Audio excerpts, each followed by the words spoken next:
Doctor G Gopakumar, ഈ പാണക്കാട് തങ്ങളെ സ്ഥിരമായിട്ട് വിമർശിക്കുന്നത് ഇപ്പോൾ ഒരു ഫാഷനാക്കി തന്നെ മാറ്റിയിരിക്കുകയാണ് CPM. പക്ഷേ ലോക്സഭാ തെരഞ്ഞെടുപ്പ് സമയത്ത് ഇങ്ങനെയല്ലായിരുന്നു കേട്ടോ സിറ്റുവേഷൻ. അതിന്റെ രാഷ്ട്രീയവും താങ്കൾക്ക് കൃത്യമായിട്ട് അറിയാം. പക്ഷെ അങ്ങനെ ആ ഒരു തന്ത്രം പയറ്റിയിട്ട് പോലും അത് CPM-നെ സഹായിച്ചിട്ടുണ്ടോ? ചേലക്കരയിൽ സഹായിച്ചിട്ടുണ്ടാവും, പാലക്കാട് പക്ഷേ അത് പ്രകടമായിരുന്നില്ലല്ലോ. ഞാൻ ചർച്ചയിൽ നമ്മൾ ഏതറ്റം വരെ പോകുമെന്നിങ്ങനെ ആലോചിച്ചുകൊണ്ടിരിക്കുകയായിരുന്നു. ഒരു കാര്യത്തിൽ നിന്ന് എനിക്ക് തോന്നുന്നു നമുക്കൊരു അഭിപ്രായ ഐക്യം ഉണ്ടാകും. വർഗീയത എല്ലാവരും ഉപയോഗിക്കുന്നുണ്ട്. ഈ വർഗീയതയ്ക്കകത്ത് തീവ്ര വർഗീയതയുമുണ്ട്, മിതവർഗീയതയുമുണ്ട്. മൂന്ന് മുന്നണികളും അത് തരാതരം പോലെ ഉപയോഗിക്കുന്നുണ്ട്. അതുകൊണ്ടാണ് പരസ്പരം അങ്ങോട്ടും ഇങ്ങോട്ടും ഇതെല്ലാം പറയുന്നത്. കേരളം വലിയ സാക്ഷരതയുള്ള സംസ്ഥാനമാണെന്നൊക്കെ പറഞ്ഞെങ്കിലും കാര്യം വരുമ്പോൾ ഇതിനകത്ത് ജാതിയും വർഗീയതയൊക്കെ നന്നായിട്ട് ഉപയോഗിക്കുന്നുണ്ട്. ഈ തെരഞ്ഞെടുപ്പിൽ അത് കണ്ട് പ്രത്യേകിച്ച് ഒരു കൂട്ടരെ മാത്രം ബ്ലെയിം ചെയ്യേണ്ട കാര്യമല്ല. ഇപ്പോൾ തങ്ങളുടെ കാര്യത്തിലേക്ക് ചോദ്യം വന്നു. സിറാജിൽ വന്ന പരസ്യം തന്നെ നോക്കുക, അതിനകത്ത് വർഗീയ സ്വഭാവം ഉണ്ടായിരുന്നു.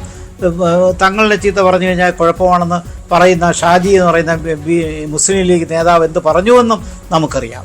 അതേസമയം സന്ദീപ് വാര്യർ മുസ്ലിം ലീഗ് നേതാക്കന്മാരെയും സമസ്ത നേതാക്കന്മാരെയും കാണാൻ പോയപ്പോഴും അവിടെയും ഒരു ജാതി ചൊവ്വയുണ്ട്, വർഗീയ ചൊവ്വയുണ്ട്.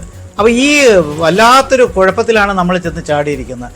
വർഗീയത ഇല്ലാത്തൊരു തിരഞ്ഞെടുപ്പൊന്നും നമുക്കിനി സ്വപ്നം കാണാൻ പറ്റില്ല. ഒരുപക്ഷെ 87-ലോ മറ്റോ EMS അന്ന് ഇതിന് ഒരു വർഗീയതയ്ക്കെതിരെ ആഹ്വാനം ചെയ്ത എല്ലാ വർഗീയ മുന്നണികളെയും പാർട്ടികളെയും മാറ്റി നിർത്തിക്കൊണ്ട് തനിച്ചു നിന്ന് തോക്കട്ടെ എന്ന് പറയുന്നത്. പക്ഷേ ജനം ജയിപ്പിച്ചു. അതാണ് ഇലക്ഷനിൽ കണ്ടത്. അതൊരെണ്ണം ഒഴികെ ബാക്കി എവിടെയാണ് ഇതെല്ലാം കാണുന്നത്? ഉപതെരഞ്ഞെടുപ്പ് ആണെങ്കിൽ പോലും നല്ല രീതിയിൽ തന്നെ ഉപയോഗിച്ചിട്ടുണ്ട്. അപ്പൊ നമ്മള് SDP-യുടെ പിന്തുണ നേടി സ്വാഭാവികമായിട്ടും LDF അതൊരു കളങ്കമായിട്ട് തന്നെ ഉപയോഗിച്ചുകൊണ്ടേ ഇരിക്കുമെന്ന കാര്യത്തിൽ സംശയമില്ലല്ലോ. അത് എത്ര മറുപടി പറഞ്ഞാൽ പോലും ഇപ്പോൾ ശ്രീകുമാർ പറയുന്നുണ്ട് SDP-യുടെ ഇത്രയും വോട്ടുകൾ കൊണ്ടാണോ അവിടെ ജയിച്ചത്, 18,000 വോട്ടുകൾ ചൂണ്ടിക്കാണിച്ചുകൊണ്ട് അത് പറയാം. പക്ഷേ അതൊരു കളങ്കമായിട്ട് അവിടെ നിൽക്കുമെന്ന കാര്യത്തിൽ സംശയമില്ലല്ലോ ഡോക്ടർ ജി ഗോപകുമാർ. അതിൻ്റെ ഉദ്ദേശം എന്താണ്? ശരിയാണ്, ആ ചോദ്യത്തിനകത്ത് അത് റെലവൻസ് ഉണ്ട്. എന്തുകൊണ്ട് SDP എന്ന് എടുത്തു പറയുന്നു? കാരണം അതിനകത്തൊരു തീവ്ര മുസ്ലിം വർഗീയത ഉള്ളത് കൊണ്ടാണ്. അപ്പം മിത മുസ്ലിം വർഗീയത ആകാം, മിത ഹിന്ദുത്വ വർഗീയത ആകാം, അല്ലേ? അപ്പോൾ ഇതെല്ലാം വർഗീയത അല്ലേ ഞാൻ ചോദിക്കുന്നത്? അപകടം പിടിച്ച വർഗീയതയാണ് തീവ്ര വർഗീയത. അത്തരത്തിലുള്ളൊരു വർഗീയത മറുവശത്ത് കാണുന്നില്ല എന്നാണോ? അപ്പോൾ ചുരുക്കത്തിൽ മതേതരത്വമാണോ ഈ പറയുന്നതൊക്കെ? അത് ഇതേപോലെയാണ് ചിലർ മതേതര വോട്ടുകളാണ് ഞങ്ങൾ ജയിപ്പിച്ചത്. അതിനകത്ത് ആക്ഷേപമുണ്ട്.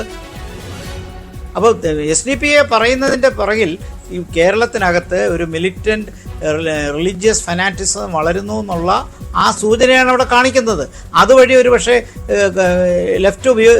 ഇടതുപക്ഷം പ്രതീക്ഷിക്കുന്നത് നാളെ ഒരു കാലത്ത് ഒരു ഹിന്ദു ബാക്ക്ലാഷ് വന്ന് അത് തങ്ങളെ സഹായിക്കും എന്നുള്ള പ്രതീക്ഷയാണ്. ഇതായിരുന്നില്ല 21-ലെ അസംബ്ലി തെരഞ്ഞെടുപ്പിലെ നയം. അപ്പോൾ തരാതരം ഇത് ഉപയോഗിക്കുന്നു എന്നാണ് എൻ്റെ അഭിപ്രായം. അത് ഈ ഉപതെരഞ്ഞെടുപ്പായിട്ടും അതിന് ഒരു കുറവും ഉണ്ടായിട്ടില്ല. ശരി,